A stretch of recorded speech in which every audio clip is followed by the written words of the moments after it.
long as I can't see. Okay, this is section 3.5, calculus. Here we go. Begins on page 141. Derivatives of trigonometric functions.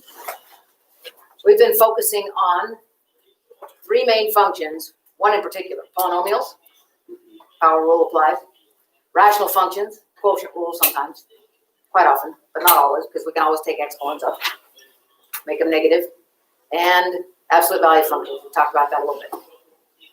But there are many, many other functions that you've already studied, especially in pre-calculus. We had a whole list. We had 12 main functions. Do you remember that? Pre-calc? Well, yeah. Two of the ones in that 12 list were sine and cosine, which we studied in great detail in trig. So they're definitely functions that you should be familiar with. Before we get started, I want you to remember this. Try to get it in your heads where you can access it quickly and easily right now. The cosine of 0 is? The cosine of 0. Cosine of 0 is? 1.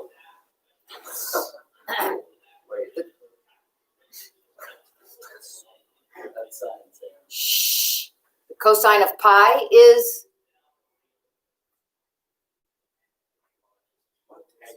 -1. Get it in your head. Cosine of 0 is what? Cosine of pi is? Cosine is never undefined. Neither is sine. Do you need evidence of why that is, or are you just trying to recall? Do you have a reason in your own mind why cosine of 0 is 1 and cosine of pi is -1? Do you? Explanation. I just want to better say it. Yeah, think about the graph. Yeah. Okay. Cosine starts when x is 0. Cosine starts at 1 and returns to 1 by the time it gets to 2 pi. Right smack in the middle, it's down as low as it's going to get, which is at pi. Sine of 0 is 0. Get that straight. Sine of 0 is 0. Sine of pi is 0. Sine of pi halves is? Sine of pi halves is 1. Sine of 3 pi halves is -1. Cosine of pi halves is 0. Cosine of 3 pi halves is 0. Those are called quadrantals, and sine and cosine values on those should be something that you can recall without much effort. If you have to reason it out, it shouldn't take you more than 1 or 2 seconds at the very most. And you should be sure of what you decide, not guessing. Be sure it'll take 4 seconds. Okay. Try and get that in your conscious memory where you can access those when I ask you next time. You don't have to think too hard about it, I hope. Anyway, that'll come up here in a few minutes. If you take your calculators and make sure you're in radian mode, everything we do in calculus with trig is in radian mode. The clearest one. And I would like you to make, okay, I gotta get mine in radian mode. I would like you to go to your y equals screen and graph sine x. Go zoom trig, which is number 7, give you a reasonable graph. You could probably squeeze the y's down a little bit. There's a little bit of wasted space. But that's what you get. Looks like something you're familiar. And from this graph, I'm hoping you can tell that the sine of 0 is 0. And the sine of pi is 0. And in between those, it's 1 and -1. Yeah? Okay. I want you to think about, as you're looking at this, I want you to think about what you think the slope is right there, the slope of this curve right through the origin. If that was your tangent point, what would you think that slope is? 1. Positive 1 or -1? You're going to go with 1 then? What do you suppose the slope is at pi halves? 0. Okay. What is the cosine of 0? 1. What is the cosine of pi halves? 0. What do you think the derivative of sine is? Cosine. Verify that. Go to y equals and go to y2 and type in sine or cosine 2x. No, not cosine. Sorry. type in instead math 8 y1, which is sine, or you can just type sine, comma x, comma x. Remember, that's how you graph a derivative? You graph it with respect to x at every x in the graph. Do you remember that? Okay. Now hit graph and see if it's right. Good deal, man. Well, there was this car accident with There was this what? a dozen cars, a bus full of orphans. Really? I just had to stop and do first aid on all of them. Oh, what a good guy. I figured it would be worth it. I had to leave a few to die so I could get care of them. Well, we got to make sacrifices for Calc. Sacrifices for God. Yeah, we're on page 141 and doing an experiment in our calculator, so get that. Does it look to you like the derivative of sine is cosine? Yeah? Enough comment. Page 141.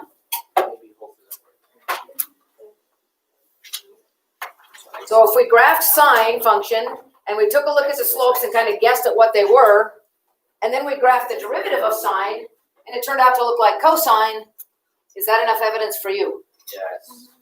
Okay. Yeah. Because I don't have any other proof for you on that one. You're going to have to accept that based on what seemed reasonable.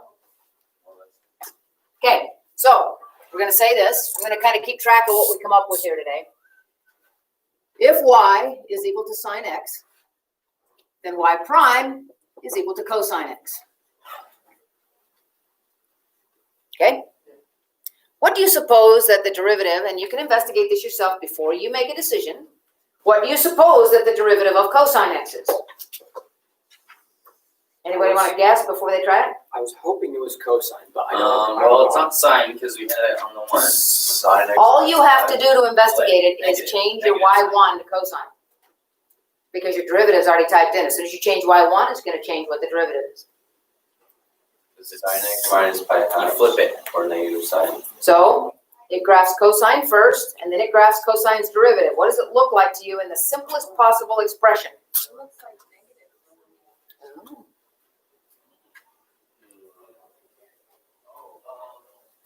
The derivative goes through the origin, but it doesn't go up like sine does. It goes down to the right, which is a reflection over the y-axis. Sorry, reflection over the x-axis. Yeah, and we express that, not negative cosine, negative sine. Do you agree? All right. So we're going to say that if y is equal to the cosine of x, then y prime is equal to the negative sine of x. So it isn't quite just one or the other. I mean, this one has a negative on it. You have to get used to that. Okay, I want to show you something that's just really kind of cool and kind of clever. But before that, I want you to investigate two things for me in the calculator. So go back, clear out your y equals and your second one, so it's clean.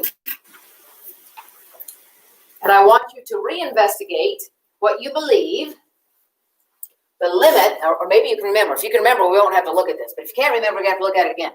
If anybody remembers what the limit as x approaches 0 is of the sine of x over x. Does anybody recall what that limit is? One of the very first things we discussed in this course. Was it 1? Don't say it like that. It's 1. Is it? I trust Sam. Yeah, it's 1. It's in my notes somewhere. Give me a second. Graph it. Graph that function and see. Just to verify for yourselves once again. You are correct. Now, if you were to look at your table of values, when x is actually 0, it's undefined, as you would expect. But its limit is 1. There's still a hole there, but it's 1. Yeah? Everybody go? What then is the limit as x approaches 0 of cosine x over x? Just for the fun of it, check that out. Check it out. Make sure that you can convince you and your neighbors. Check it out. It's undefined at 0, but what's its limit? Is it? Oh, wait. I got the wrong one. Hang on. Let me try this. I got to change my mind on this. Sorry about this. Just a little bit. Oh. Sorry. Forgot that part. That's kind of important.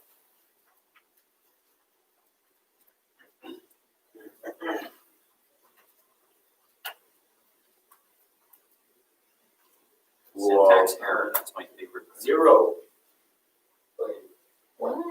That does not look like zero. That makes sense, that makes sense. Because You sure you put cosine x minus 1 in parentheses? Because it's cosine x, it's zero is Mine's still one, undefined. so it'd be 0 over 0. Mine's still undefined. Basically 1, Which is basically, because of the limit. so what are you saying the limit is? 1. 0. 0. 0. Sounds stressed. Mine is not correct. I am still zero. Mine still says undefined. No, What do you think about? It is undefined as, no, that's not it. Try a little harder there.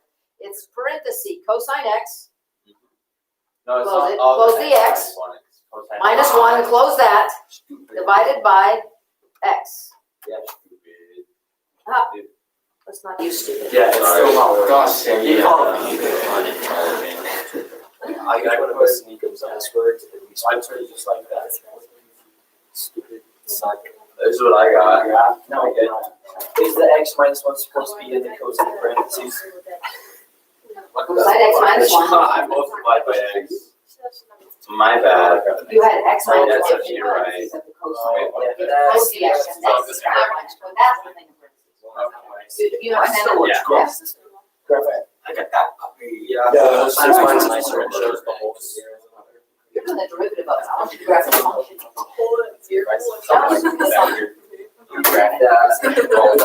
Negative 0.7. So we're struggling with graphing, people. That shouldn't be happening at this point, but your graph should look like that.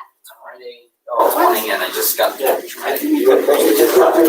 that's Axel. Yeah, you understand your error. And he was trying to derive it, and I want the function.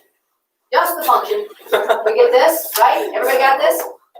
Now that everybody's got the same graph, what do you believe the limit as x goes to 0 is? And listen to Sam's explanation about this. It should make sense even if you didn't graph it. If you get really, really, really, really close to 0, isn't this thingy right here getting really, really, really close to 1? And isn't 1 minus 1 0? Here's what's weird about it, though, and this was the reason why verifying in the calculator is really a good idea. As this gets really, really, really close to 0, as well as this, anything over this, I mean, when you have something really close to 0 in the denominator, it tends to get bigger. The whole fraction does, except for this numerator's getting smaller. So it's a little harder to analyze, just straight up. But verification in the calculator. Okay? So we believe that this is 0, yeah? Okay. So now what I want to do, I'm not going to prove this one to you. We're going to accept that one on faith. But I am going to prove, oh, yes, I'm going to prove this one, that the derivative of sine is cosine. Kind of a cool proof. It's actually kind of fun. And you wouldn't actually have to do this. I wouldn't expect you to come up with this, certainly. But I hope you can follow it with me. Okay? We need to know how to prove it. No, I just want to show you because you guys are mathematicians and you think math is cool, don't you? Heck yeah. Yes, this is cool math. So watch. Remember these limits. Please remember these limits. Got them? Got them in your head? Got it. Okay. If I want to prove that the derivative of something is what we believe it is, I want to prove it algebraically, then I have to go back to the definition of derivative. That's generally where we start. So what's the definition of derivative if I say f of x is equal to sine x? What is the definition of this? Definition. Sine, the slope at any point. So sine of x plus h minus sine of x.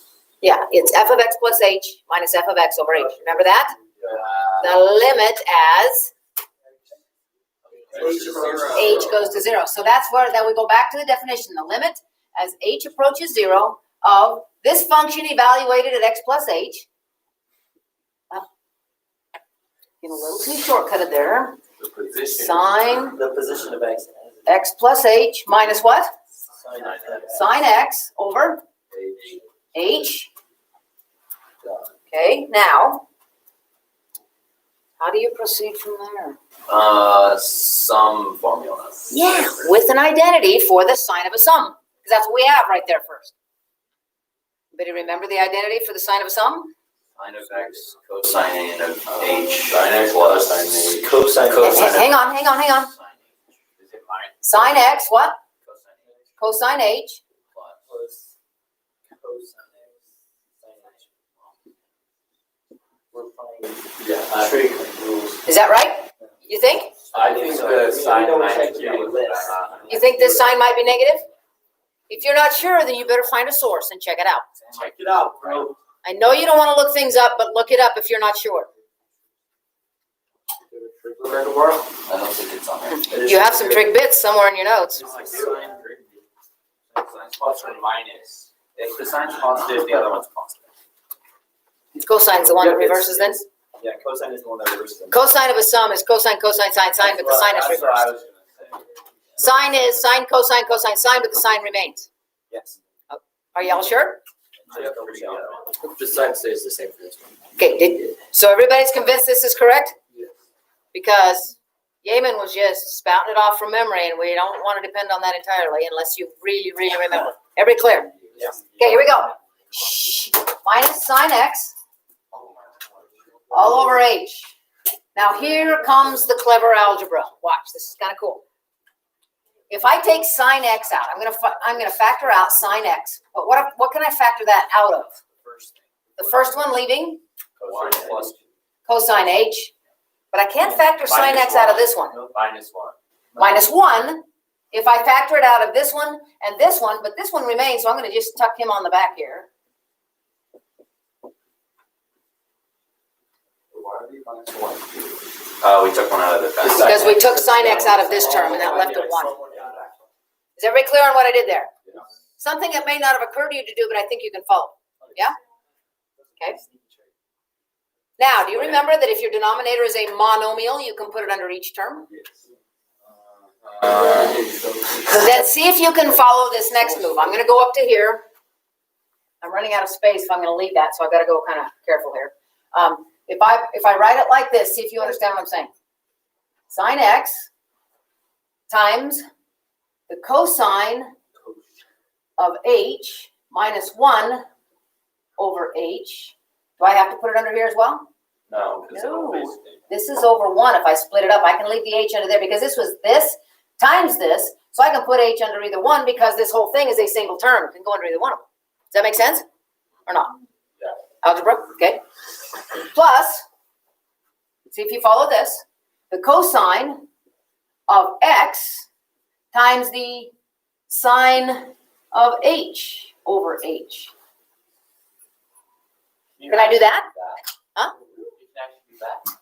Yeah. Yeah. That's what we did. Because I'm putting h under this whole term right here. So it's sine x times this all over h. I can put h under either one of those or both. Same thing here. Because it's being multiplied, I can put the h under this one, under this one. Can you see, based on what we investigated before, why I chose to put the h under those things? Because this is still the limit as h goes to 0 of this. Oh, no.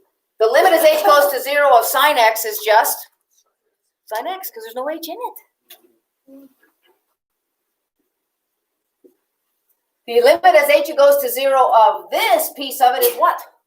0. 0. Oh, no. Plus, what's the limit as h goes to 0 of cosine x? Cosine x, because there's no h in it. And what is the limit as h goes to 0 of sine h over h? 1. Which results in Cosine X. cosine x. So, kind of a clever, cool little proof. If you accept the two limits we established before we did it. Now, we did that with our calculators, which is not a proof, but it was convincing. We okay? So I just wanted to show you the cleverness of this using certain limits. We rely on what we learned in chapter 2 to get this done. And we had to evaluate those limits with our calculator by looking at it instead of proving it, but I think it's pretty convincing. I think that the graph of sine x and its derivative is even more convincing. That the derivative of sine is cosine. You okay with that? We are not going to prove this one. It takes too long. I just wanted to show you the cleverness of some of these guys that thought of these proofs. Pretty cool.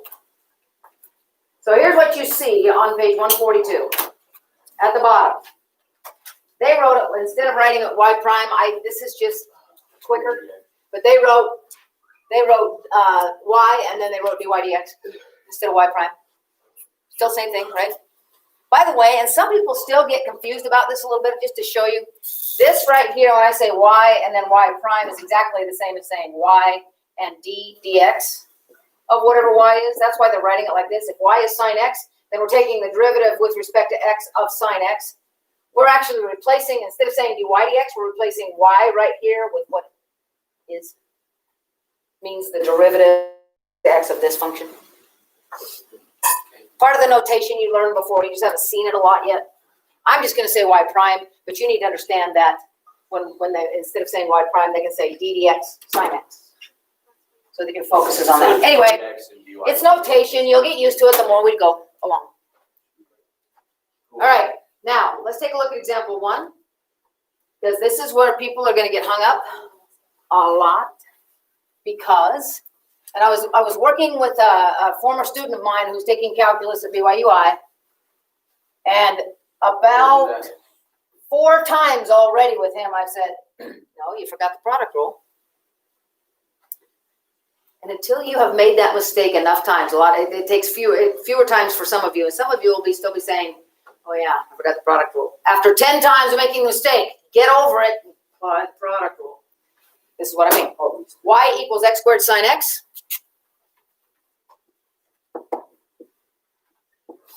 If I want to find the derivative of that, do you see the product rule staring you in the face? Can you see it? Yeah. But I have reminded you of it, caused you to look at it. You've got to make yourself look at it very carefully and decide what rule you're going to use. The product rule occurs right there. We have a polynomial times a trig function. And it's times, the operative word there. Use the product rule. So we do what? What would be the very first thing I would write to try and find the derivative? X squared cosine x. Plus sine x. Okay, why is there a gap there? 2x. I just like the 2x on the front. It's what we're used to. If you put it on the back, if you say yourself second times the derivative of the first, it's really hard to know if you're stopping the sign before you multiply this, like this, or not. So we always stick it on the front. You understand that? That's just customary and a little more clear. And then what? Well, nothing. That's it. But you have to apply the product rule. I guess you could factor out an x, but it won't improve your situation much. So that one's done. But people forget the product rule. They say, oh, that's going to be 2x cosine x. No, it isn't. Derive each of these separately and be done. You have to apply the product rule. Remember it. Watch for it. Look for it. Ask yourself before you begin. Okay, another one to try. Cosine x over 1 minus sine x.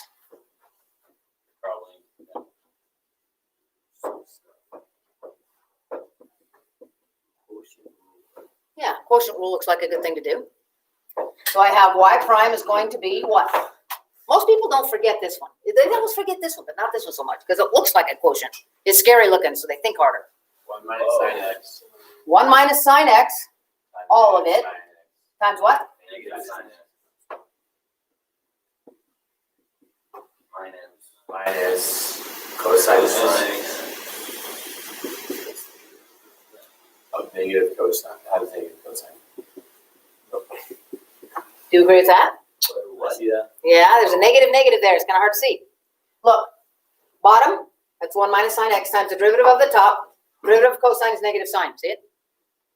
Minus the top, cosine, times the derivative of the bottom. Now, the derivative of the bottom is the derivative of 1, which is 0, minus the derivative of sine. Oh, it's not negative cosine, is it? Yeah. Oh, yeah, it is. It's negative cosine because of this negative right here. The derivative of that sine is cosine, but it's got a negative on it. It's 1. It's 0 minus it. You okay with that? Yeah. It's negative. That's the negative of 5. Not yet. Okay, we'll deal with that in just a minute. I just wanted to get the derivatives out so we could focus on that. All over the bottom squared. And remember, I told you, don't FOIL that out. Just leave it as a squared binomial. Always leave your denominators factored. Okay, so let's decide how this simplifies. How's that look? Negative sin x Good. plus sin squared x. That's what Connor says. I'm just writing down what he said. You agree? You understand where it came from? Yes. Axel? Yes. We're distributing from the back end. Got it. Okay? And this is? Cosine x squared. What kind? Plus. Oh, do you see something happening here? Yeah, that's what I agree. Pythagorean. This is what? One. 1. You should expect that. It's going to happen to you. If that's 1, and I write it just a little bit prettier, I'm going to stick the 1 on the front. Oh, no. That's why you leave these factored. It's a lot easier to see what's going to happen next. We're gonna define. 1 over 1 minus sine x. So basically our cosine x just turned into 1. Oh What? my gosh. Our cosine x turned into 1. On top. Yeah, From the top. original. Go from cosine x over 1 minus sine x and it just becomes 1. Coincidental. Hey, no, don't memorize that, Sam. Don't memorize it. You'll probably never have to do that derivative again. Don't memorize it. And don't look at that and go, oh, that's a rule. No, it isn't. It's just happened to be the way this one turned out. Okay? That's just what you want you to think, Sam. It's a rule. It is not a rule. There has gotta be some rule. I would tell you at this point if it was a rule. I'm done deceiving you. Wait, sure. That's Yeah, what all she the would time. say if she was trying to deceive us. She's Now, by saying I'm not deceiving you, it could be a deception. It's Yeah. reverse It is not. psychology. People, this is coincidental. All right, moving on. Simple harmonic motion. paradox. Look at example 3 now, please.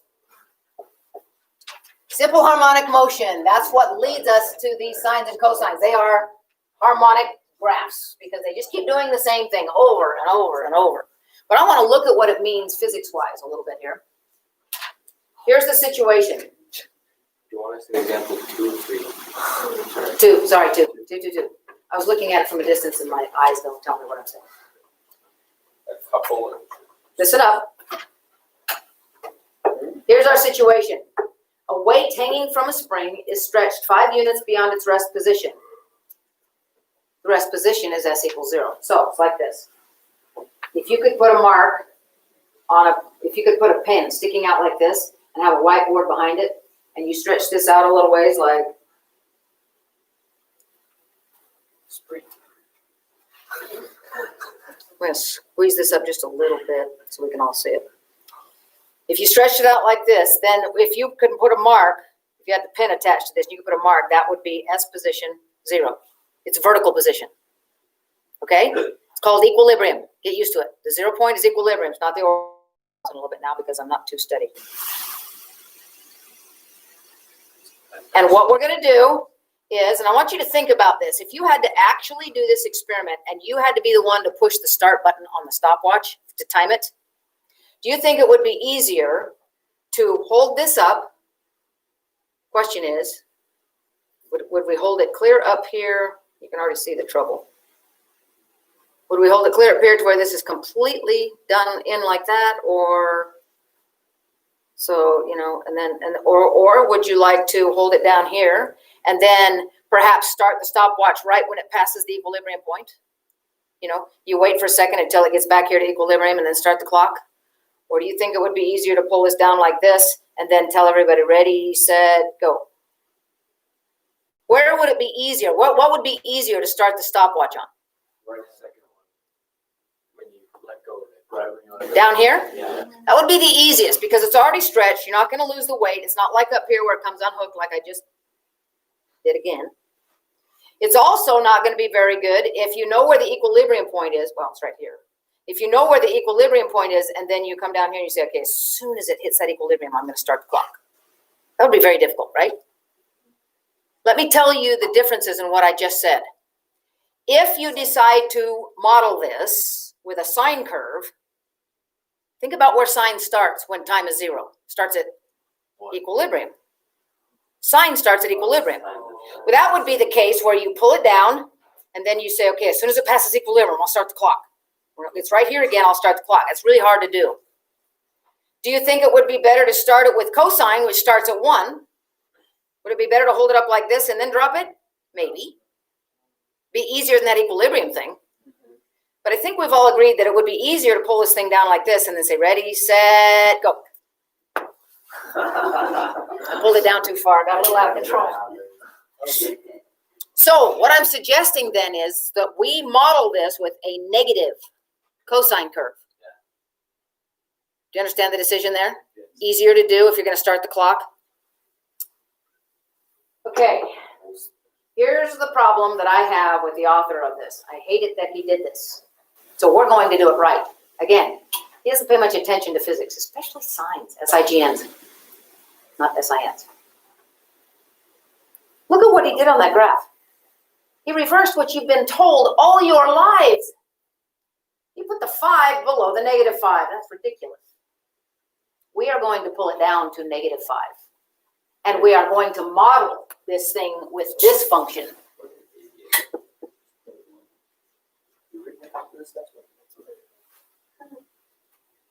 That way, the negative 5 is what you're used to. We're going to start the clock down here when we let it go. Everything's all set. But this should be negative, not positive. I think it's crazy what he put there. He does know what he's doing. He just doesn't pay attention. He just doesn't pay attention to the details of the physics, and it's making me nuts. Okay, so we're going to model it with that. That's going to be our original function, and we're going to call it position, because when time is 0, the position is going to be the cosine of 0, which is what? 1. Times negative 5. That puts us at a position when x is 0. When time is 0, I'm going to make this a t also for time. When time is 0, since the cosine of 0 is 1 times negative 5, the position is negative 5, which is where we expected it if we're going to pull it 5 units down. Okay? Now, here's another thing that I don't like particularly. However, it does make things a lot easier for this discussion, so we're going to stick with it. This is what he says. We're going to call it cosine t, which means that it'll take how many seconds to complete one full period?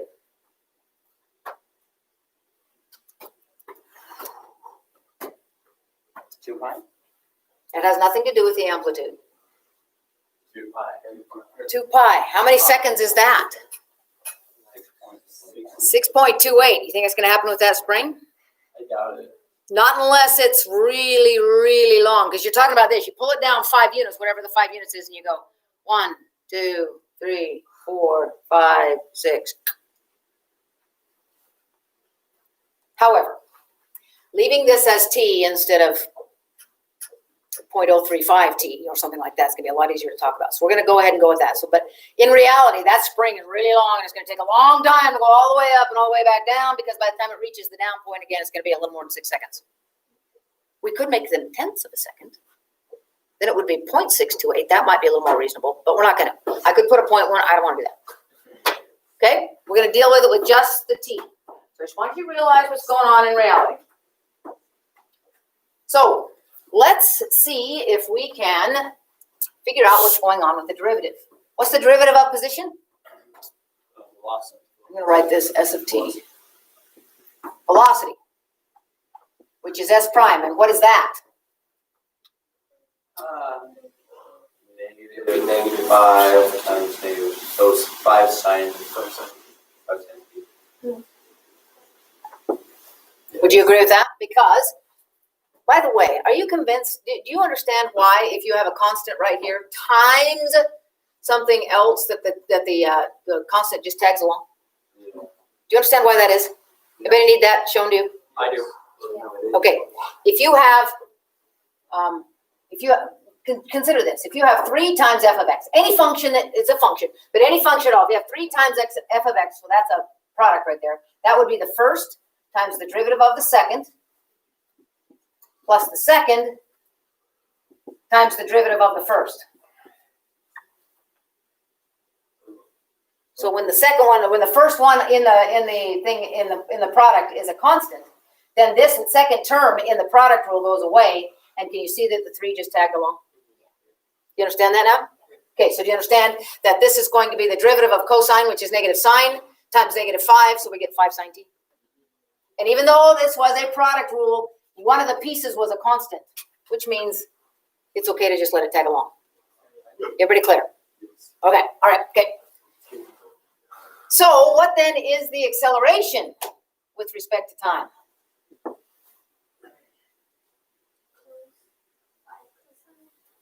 Five cosine. Now, let's talk about the physics of this for a minute or two. This tells you where it is. This tells you how fast it's moving at a particular value of t. And this tells you how fast the velocity is changing at a particular value of t. How fast is the And notice that acceleration is not a constant. Why is that in this case? Slow down, because technically stops up here. Because it's not. Yeah, but that's the same when you toss a ball. It slows down and goes up to the peak of it, and then it comes back down. And the only accelerator in that case is gravity. Why is this not just a constant? Oscillation of the spring. What? Oscillation of the spring. Well, oscillation possibly, but what's... The spring pulls differently. Yeah, the spring is also an accelerator. But it accelerates both ways. Yeah. When it's at equilibrium, let's talk about this a little bit. When it's at equilibrium like this, why doesn't it just keep falling? Is the spring pulling up? How hard is the spring pulling up? Just as much as the weight weighs. As much as the earth is pulling down. Yeah. Otherwise, it would be moving, Things. right? So we have two accelerators. We still have gravity. Gravity's always acting, thank goodness. But we also have the spring as an accelerator. The stretchiness of it. Okay? Now, if I pull it down here 5, guys, stop it. If I pull it down here 5 units, like this, it's in equilibrium. What are the accelerators now? Spring is Me, gravity, and the spring. And the spring's pulling a little harder now, pulling a little harder on this thing than it was here. So when I release it, the acceleration due to the spring is greater than the acceleration due to gravity. Yeah, because as soon as I release it, it's going to go. Me holding it here is making it in sort of an equilibrium because I'm contributing to the gravity to help keep this spring stretched. Okay, when I let it go, it oscillates. And the weird thing is that when it gets about right here, it starts heading down again. Why? Because the spring's upward, no longer counteracts the gravity. Yeah. The upward acceleration of the spring is Flat. 0. It would be 0 if it came clear up to here, but yes, even its own weight makes it stretch a little bit. Look.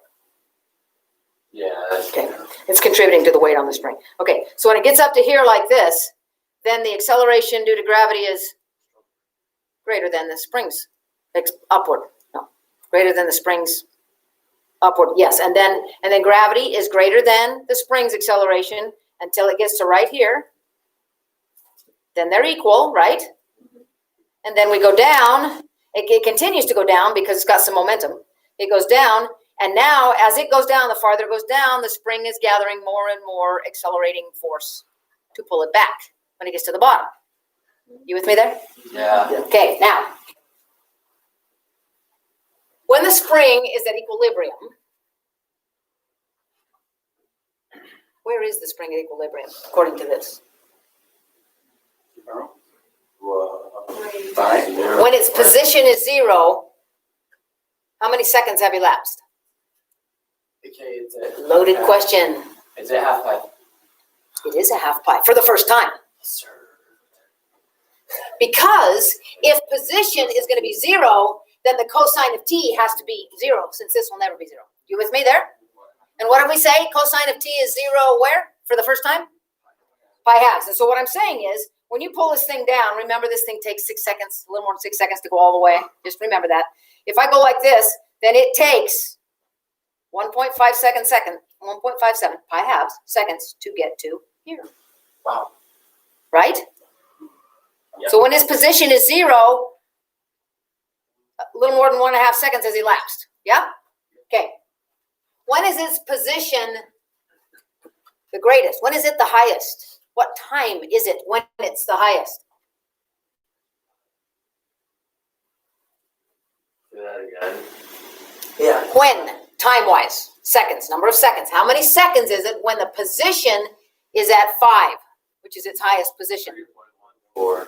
Yeah, pi, since the cosine of pi is -1 times -5, yeah? So 3.14 seconds later, after letting this thing go, it is here. That took 3.14 seconds to get to here, and it's at its highest position. Okay? And then it goes back to equilibrium at how many seconds? Do you remember the decimal equivalent of 3 pi halves? 4.71. Yeah. Okay? It's 4.71 seconds. It's already come up to here, and now it's back to equilibrium at 4.71, and then it gets back down to here when? 6.28 or 2 pi seconds. And then it starts again, right? So I want you to think about these values right here. Stay with me. We're almost done with this. After it has gone from here up to equilibrium, what is its velocity there at equilibrium? X. How many seconds has elapsed? P. At equilibrium, first time, coming from down here. By the time it reaches back up to equilibrium, Pi halves is the last. pi halves is the time value right here, right? Yeah. What is its velocity there? Pi. No.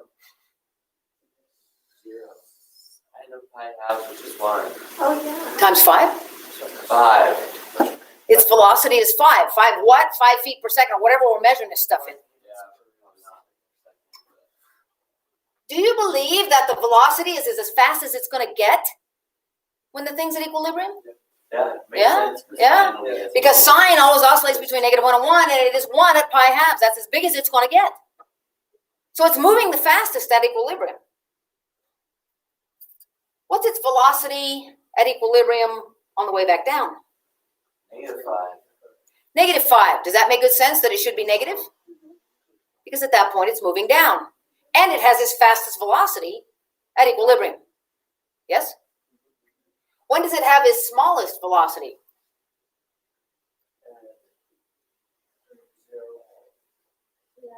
At 0 and pi, 2 pi, 3 pi, and so forth. Does that make good sense? Besides that, folks, think about that. We decided yesterday that velocity is 0 when it changes direction. And it changes direction at pi and 2 pi and 3 pi and 4 pi and 5 pi and so forth. Right? Have I convinced you? Sam, I know this is boring for you, but stay with me, please. All right. Now, acceleration. Remember, that's a measure of how quickly velocity is changing. When does acceleration have its highest value?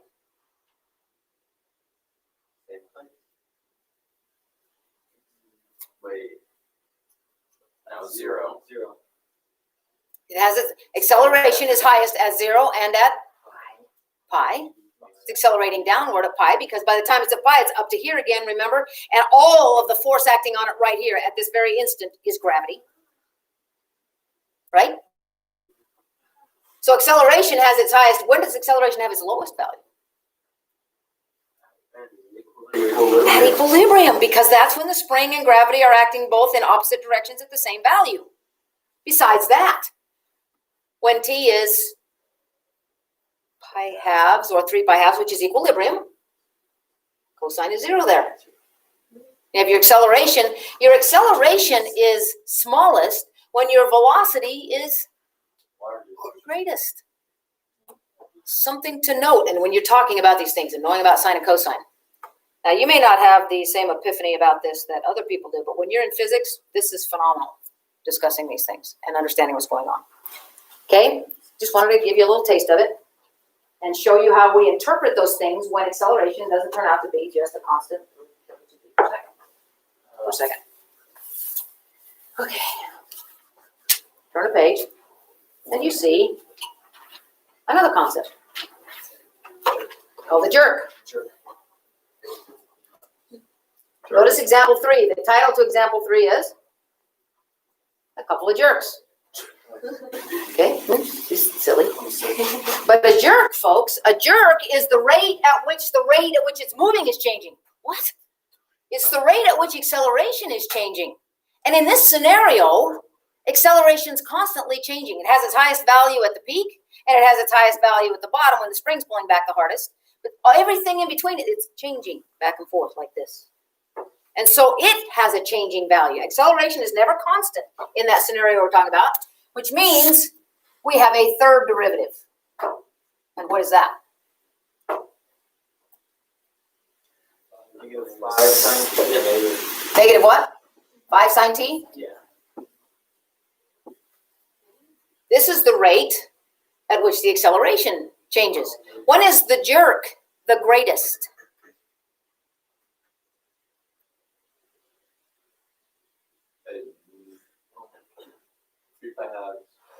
And? Well, it has the greatest positive number, 3 pi halves. Pi halves. And where was that in the spring experiment? Where was pi halves and 3 pi halves and 5 pi halves? Equilibrium.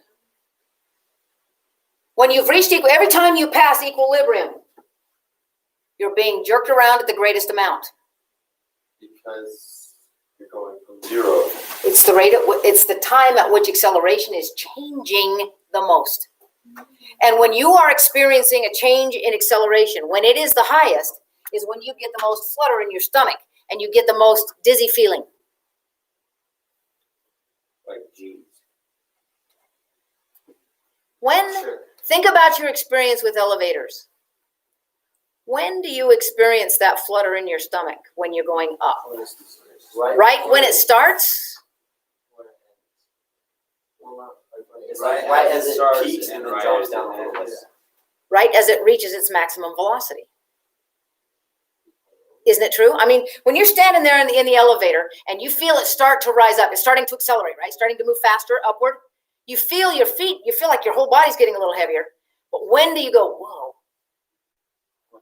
When it reaches its maximum velocity, when it stops accelerating, you go, whoa. And then you settle down and you got your regular old weight back again because it's now moving at a constant rate. Velocity is 0. But you feel the flutters in your stomach and the dizziness feeling from your head when acceleration is done, because the change in acceleration is now 0. That's when you feel the greatest jerk. When acceleration is 0, jerk is the greatest. Right? Do you have any idea what I'm talking about? Yes. It's like you being in an elevator on this. This is what's going on. The elevator's sitting here on a spring or on a rope or something like that. And here you are in the elevator. Actually, here you are in the elevator. Somebody decides to let it go, and you are now moving. It's now accelerating you upward. But by the time you reach equilibrium, which means we're not going to accelerate anymore, we're just going to go at a constant velocity now from now on until you get to your floor. Constant velocity. That's right here. That's when you feel the jerk. Anyway. All right. So the jerk is 5 sine t. Well, negative 5 sine t because we started out with an opposite sign than the author did. But that's when you feel it the greatest. And by the way, is acceleration a vector? No. Yes, it is. Acceleration is a vector because when we have acceleration due to gravity, we always attach a negative to it to give direction. So there are 2 components to acceleration, and velocity and displacement. All those things are vectors. Could you change either one of those to change acceleration? Could you change direction and change acceleration? I don't think so. Absolutely you can. It's made of 2 components. You change either one of those, you have now changed acceleration, which is one of the reasons also horizontal jerks that you experience when someone goes screeching around a corner in a car with their foot on the pedal. You are changing acceleration both in speed, the speed of it, the magnitude of it, and the direction. If you just coast around and you don't change the speed, you are still changing acceleration, and you are still shoved up against the door because you're experiencing a jerk.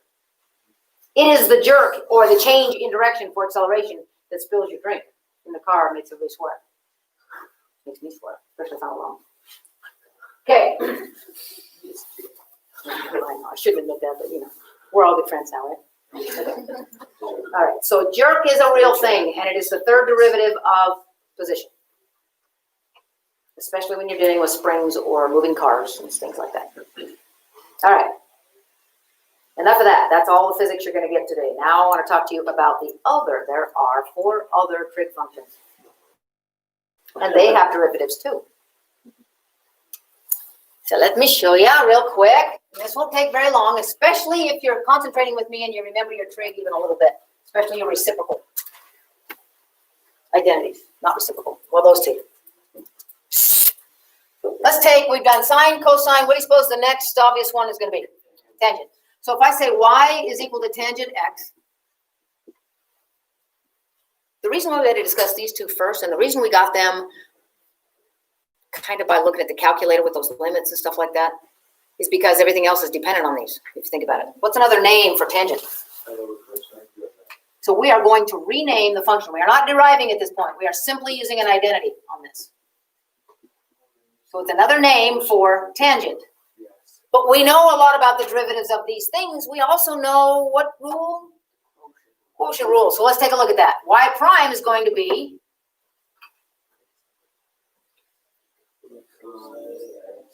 cosine times cosine. We'll do the math in a minute. Minus sine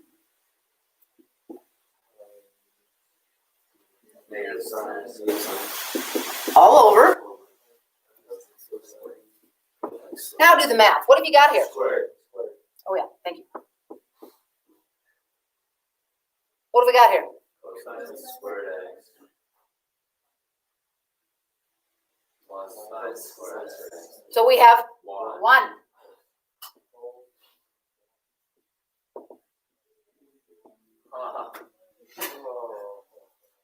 There you go. So, if the function is tangent, then the derivative is secant squared.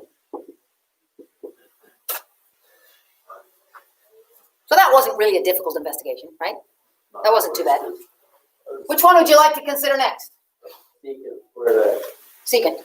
Not secant squared, just secant. No square. If you want to do secant next, that's what we're going to call the function. What's another name for that before we even start deriving? 1 over cosine. Now that we've got it in terms of sine and or cosine, we've got the derivative is going to be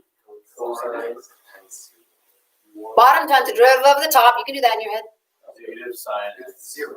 0. Bottom times the derivative of the top minus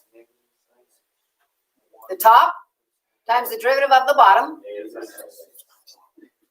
So it's plus sine x. Yes. Over. Cosine squared x. Which is, think about this, and this is a little bit clever here. It's sine over cosine times 1 over cosine. So tan x secant x. Yep, tangent secant. Secant tangent is how we usually write it. So it's just a convention. It's just how people have agreed to say it. But you could write it backwards, but still you should memorize it the way you're going to see it in the book. If y is secant, then y prime is secant tangent.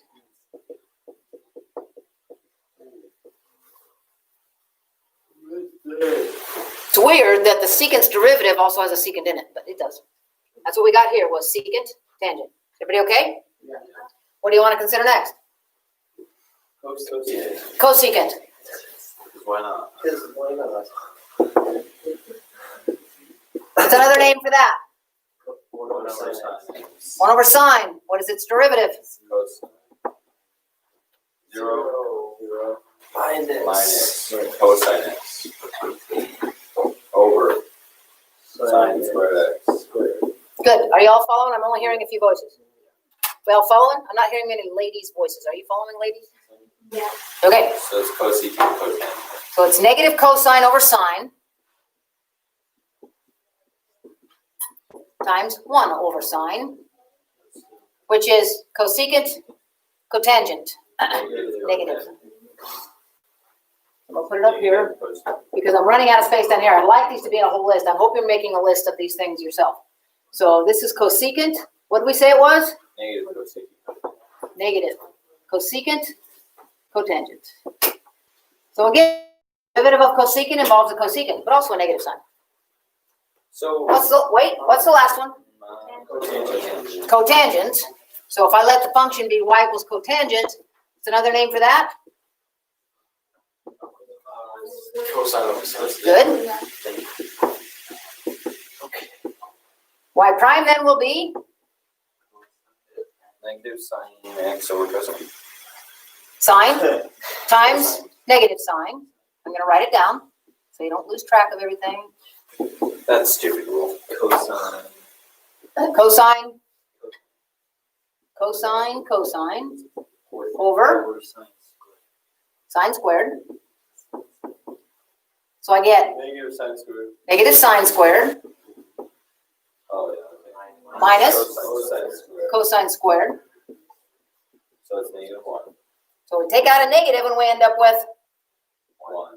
yeah, It's negative 1 over sine squared x. which is, So secant squared x.